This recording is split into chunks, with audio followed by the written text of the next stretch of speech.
There are three things that people are doing right now, which is breaking trust with their clients and their prospects almost instantly. And in today's podcast episode, my friend, I'd love to share what those three things are and how you can avoid them at all costs. So hey, without further wait, let's get into it. Now, the first thing that I see people doing, which is breaking trust with their clients and prospects, is talking in absolutes.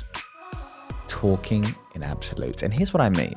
You can log on to social media, any text-focused platform, actually any platform, even if it's video-focused, and you'll see people saying things like, the only way to be successful is by leaving your 9-to-5 and becoming an entrepreneur. Or you hear people say, the only way to be healthy is through intermittent fasting. Or you hear people say, the only way to grow your business and sales is through cold calling. And when I see statements like that, I think, really? Yes, you sound confident.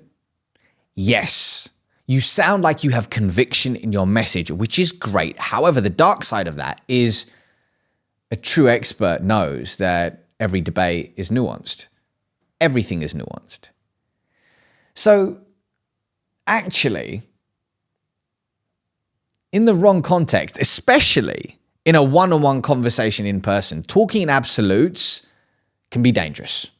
Let's run through an example. Let's say you run a business which focuses on helping seven-figure entrepreneurs with paid advertising on Facebook. Let's run with that example.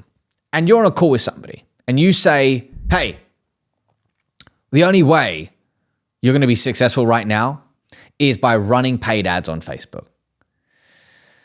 And that can create a disconnect because you don't understand what stage is this business in. Where do their ideal clients hang out right now? Maybe it's YouTube. Maybe it's Instagram. Maybe they're not online at all. Maybe they're old school. You also don't understand their budget.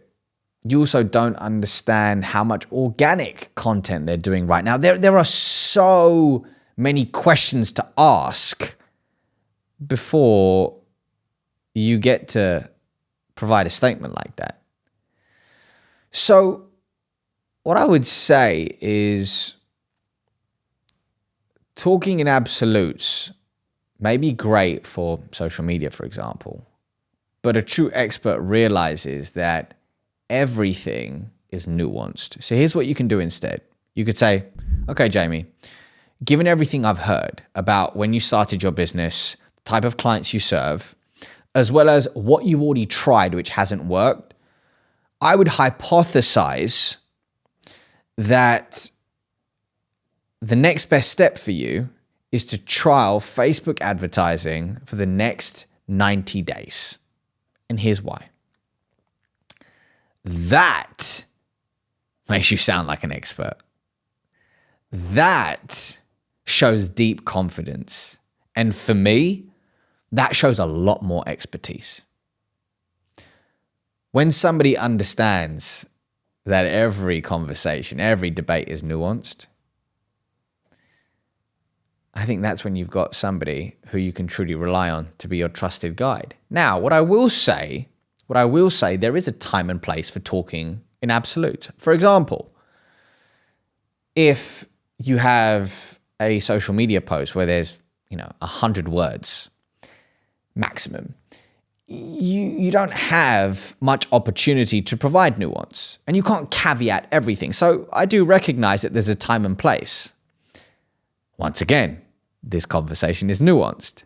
But what I would say is if you want to be seen as an expert, if you want to be seen as a trusted guide, and you want to guide your prospects and clients from pain to glory when using the spoken word, realize that nuance is everything. And understanding somebody's lens through which they view the world, context and story is mission critical, which leads beautifully to the second thing that you should avoid doing at all costs if you want to build trust with your clients and prospects. And that is prescribing solutions without diagnosis. Now, there's a famous saying in the United States, which is prescription without diagnosis is malpractice. Prescription without diagnosis is malpractice. Yet so much of the time, we are prescribing solutions without truly getting to understand or getting to know somebody's story, context, and the lens through which they view the world. And hey, I'm biased because I wrote about this in my upcoming book, Relationship Currency. But I believe that the most powerful way you can get to know somebody on a deeper level, is by asking conscious questions. And when I say conscious questions, I'm talking about questions that are grounded in positive intentionality. And one of the most powerful types of conscious questions you can ask is a story-worthy question, aka an open-ended question. Let me give you an example. Scenario 1. Do you want to start using Facebook advertising in your business in the next 90 days? Yes, no, maybe. That's what you'll receive as a response. If they say yes, you'll say, great, here's this solution that we have for you. Prescription without diagnosis. Or you could say, hey, Jamie, can you tell me about the moment when you and your team first realized that paid ads might be the solution to help you grow your business? Oh, yeah, I'm glad you asked that question. It was probably about last year, and I remember we were running YouTube ads, and it just wasn't working. We started thinking, maybe Facebook's the one. Do you see what I mean? All of a sudden, somebody's traveling back in time, unearthing a story, sharing it with you, giving you a ton of context by which you could say after that is, YouTube ads, you've tried that, tell me more. And you can go deeper and you can go deeper, and it gives you a picture of that person's world, where they're at, where they want to be, what they've tried, which hasn't worked, the bottlenecks, the challenges, what success looks like for them. You get to understand all this. And then you can prescribe a solution by saying, hey, given everything I've heard over the last few minutes about where you are now, where you want to be, what you've tried which hasn't worked, and what this is costing you, I would actually hypothesize that over the next 3 months, you don't look at Facebook ads.